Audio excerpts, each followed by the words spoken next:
老房子拆迁，获得价值100万的5套房。80岁老父亲决定分给儿子3套，2个女儿1人1套。不料占了便宜的儿子不同意，不仅把父母打了一顿，还扬言5套房子他都要。那么这到底怎么回事？儿子真的如此没良心吗？眼前这位老人是李定恒的妻子，她泪眼婆娑地告诉调解员，几天前儿子李庆国不满房产分配方案，把他打了一顿，他左手到现在还是肿的。站在一旁的大女儿李珍也愤愤不平，她表示，哥哥因为房产分配问题经常跟父亲吵架，每次起冲突不是打伤老人就是摔家里的东西，把2个80岁的老人吓得躲到外面。让人不解的是，一共5套房分得3套，明明是自己占便宜的事情，儿子李庆国为何不满意呢？难道他真想据为己有吗？为了弄清真相，调解员前往李庆国家中了解情况，可让人意外的是，李庆国倒是一脸委屈的声称自己并没有打父母，反而是父母带着2个亲叔叔和2个舅舅上门，把他们全家人关起来打，妹妹李珍还把他18岁的女儿咬伤。此时李庆国的妻子也说，当时父亲带着一帮人上门打丈夫，老父亲情绪激动，都抄起了凳子，情急之下自己的女儿跪在爷爷面前替父亲求情，老父亲这才罢手。转眼间情况反转，李庆国夫妇直接推翻了父母的控诉，他们说是父母不讲丝毫情分，叫来亲戚打他们一家人，双方说辞截然相反。那么究竟谁说的才是真的呢？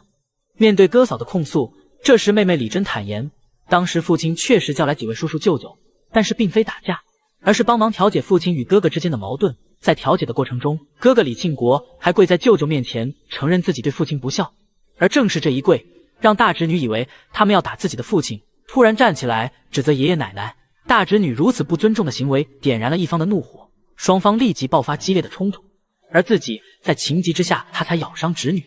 听到这话，李庆国夫妇不乐意了，他们指责妹妹咬伤亲侄女还好意思找借口，双方立马吵了起来，互相数落着对方。此时李庆国突然大哭了起来，仿佛受了天大的委屈。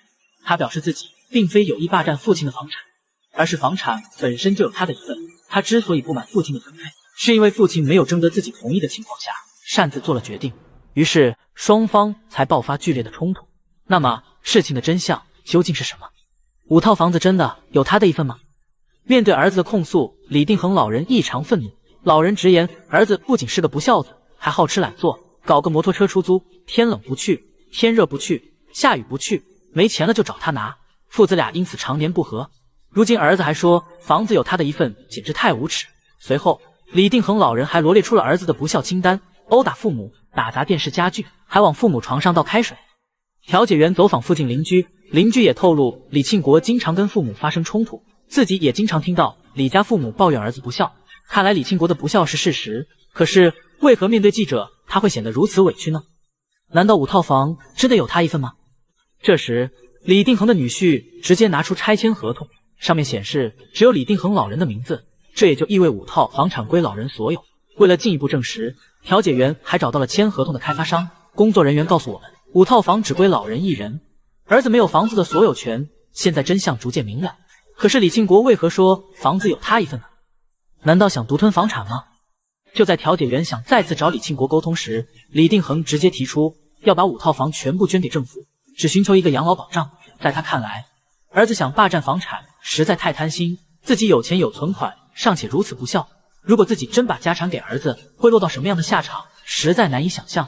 他认为房子给了儿子，儿子以后一定不会管他死活，这样的话不如全捐给政府，捐完万事休，谁都不用闹。父亲的话让调解员动容，可想而知老人已经彻底寒心。那么事情到底该如何解决呢？为了他们父子能和解，调解员决定跟李庆国做最后的沟通。意外的是，再次见到李庆国夫妇，他们的态度依旧强硬。随后调解员拿出拆迁合同，明确告知李庆国，房产是老父亲1人所有，分配房产老父亲有所有权。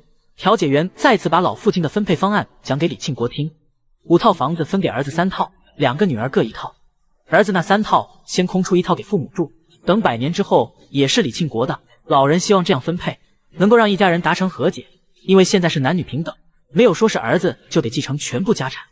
调解员尝试用法律知识向李庆国夫妇介绍房子的所有权以及李定恒老人这样分配的合理性。李庆国虽然频繁点头表示他懂法律，然而夫妻俩却一直钻牛角尖，坚称房子自己也有份，不同意分配方案。这不禁让人好奇，他们如此固执的背后，是否还有其他不满的想法？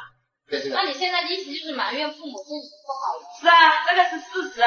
他没有给结婚，没有给结婚，我跟他说，我从结婚到现在，我家里的一样都是他的。钱爸爸他也说，家里都没给我一。有些搞笑的是，李庆国夫妇竟然把责任都归咎于父母在生活上没有帮衬他们，总是偏心两个妹妹。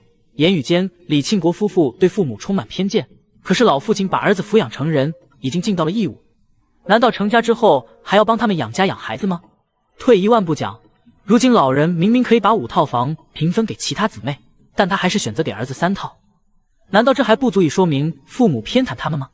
面对如此贪心的儿子，李定恒又该怎么办呢？再次见到李定恒老人，他正在跟老伴吃饭，一碗青菜，一碟豆腐就是他们的午餐。他跟调解员说，如果把房子全给儿子，就是对2个孝顺女儿不公，分给2个女儿又招致儿子反目。这么多年来，他们已经接受了儿子不孝的事实，让他们无法释怀的是儿子的暴力行为。说着，老母亲流下伤心的泪水。尽管如此，他们还是把房产的大头分给儿子。可儿子不但不懂得感恩，还埋怨他们偏心，这让他们老两口非常寒心。让人意外的是，第二天，李庆国夫妇突然出现在父母面前。刚见面，李庆国妻子立马委屈地哭了起来了。他表示，最伤心的不是公公分配产的问题，而是这么多年来，公婆一直不拿他当家人，一直看不起他这个儿媳。可能是因为自己没有生儿子。这时，李定恒老人再次表明自己的态度，希望儿子儿媳能接受房产分配方案。可是李庆国依旧没有同意，双方僵持了10分钟。这时，李庆国提出他的方案，分给妹妹的2套房全部卖掉，按当时的市场价能卖35万，30万2个妹妹平分，剩下5万给父母装修新房。对此，李定恒老人并没有意见。最终，双方达成协议，签下合同后，双方的情绪终于有所缓和。李定恒老人也露出久违的笑容，他希望从此儿子能承担起责任，好好给他养老送终。此时双方冰释前嫌，父子俩感动地抱在一起，久违的拥抱化解了多年来所有的不愉快。最后希望李庆国能说到做到，担起赡养父母的责任。对此你又怎么看呢？欢迎视频下方留言，我们下期再见。